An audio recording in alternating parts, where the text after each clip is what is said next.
Americans have this view that everyone wants to come here and be an American.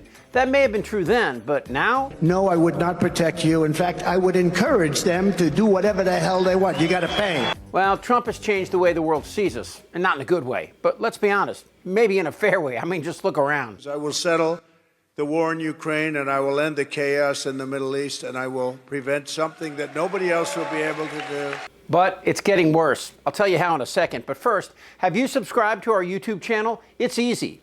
And once you subscribe, I personally guarantee that you can adopt any one of Elon Musk's 13 kids. Seriously, take your pick. All right, everybody, our relationship with Europe and NATO gets darker and weirder every day. And what our leaders are saying is ominous, to say the least. And the latest freak is J.D. Vance, who, while speaking in Germany last week, offered support to the AfD party, their version of Tucker Carlson and the White Boys. Just like the Russia hoax, it's a conspiracy theory used to divide the country and keep a hold on power. That's exactly what's going on. White supremacy, that's the problem. This is a hoax. Vance not only didn't persuade the German audience, he insulted them. The Financial Times reported his speech backfired spectacularly, convincing many listeners that America itself is now a threat to Europe. That means that Europe must now start the painful process of de-risking its relationship with the U.S., looking for areas of dangerous dependence on America and stripping them out of the system. Wow. We're a threat to Europe? America is for Americans and Americans only. Okay, what Vance said was Germany is assaulting free speech by pushing back on the pro-Nazi message from the far-right AfD party. And to be fair, Germany doesn't have the First Amendment. For example, in Germany, it's against the law to deny that the Holocaust occurred. But then again, it was only 70 years ago when Germany murdered 6 million men, women, and children who were Jewish. Jews will not replace us! Very fine people on both sides. This only a couple weeks after Musk told the AfD party and all Germans to quit focusing on the past. Just let it go.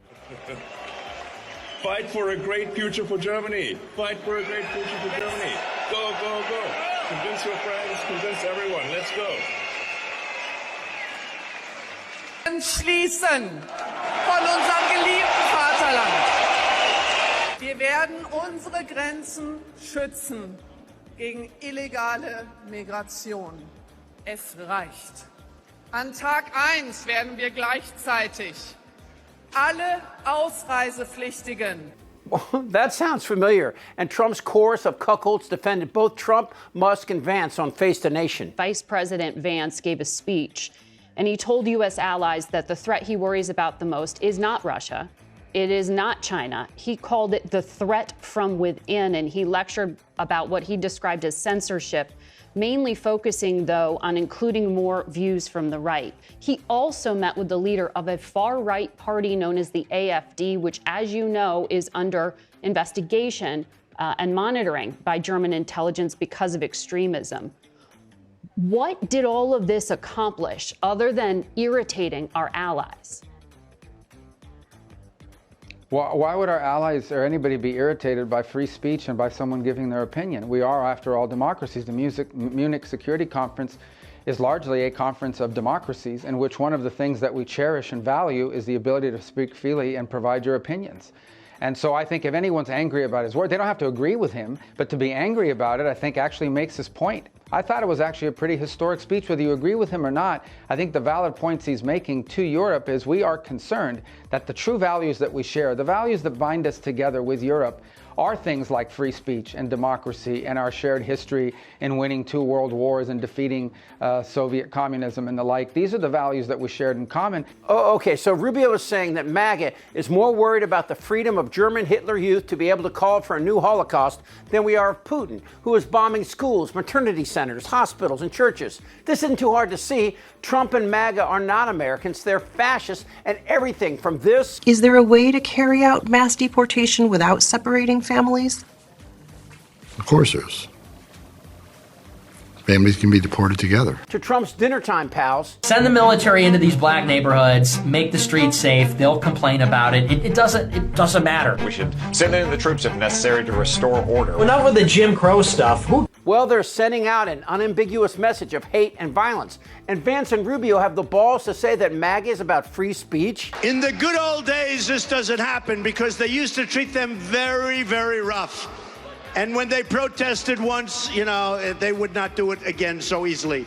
We've become weak. We become weak. Tiny Fingers, Vance, Rubio, and the rest of this nutless pack of little boys are crushing the very concepts we were built on in order to create a fascist and racist nation. I mean, Fuentes, this guy, he actually had dinner with Trump, then went on to trash Vance's wife. J.D. Vance also has a non-white wife, an Indian wife, and a kid named Vivek. All his kids have Indian names.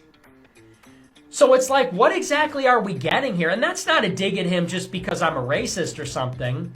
But it's like, who is this guy really? Do we really expect that the guy who has an Indian wife and named their kid Vivek is going to support white identity? The irony of these weak little pencil dicks is that while they cry for free speech, they're defending Putin and Russia's attack on Ukraine, with the First Lady actually blaming the attack on Ukraine. Trump spent much of his first term in his 2024 campaign arguing that other countries didn't respect the United States. Then after leaving office in 2021, Trump claimed the world respects us again. Yeah, not so much. This is us, and this is the world. I'm as mad as hell. Well, he is a dick. Damn right. Whether the women like it or not. Suck my fat one. And this guy's personal life is a total disaster. Trust me. Shut the f*** up, Darren. Who's with me? Oh, yeah, the lie. Indictable. Out of sheer morbid curiosity, I'm allowing this freak show to continue. I don't want to talk about this stuff. Am I wrong? Yes! Tick-tock! You're in a lot of trouble, Donnie. I think he's crazy. I'm Chip Franklin.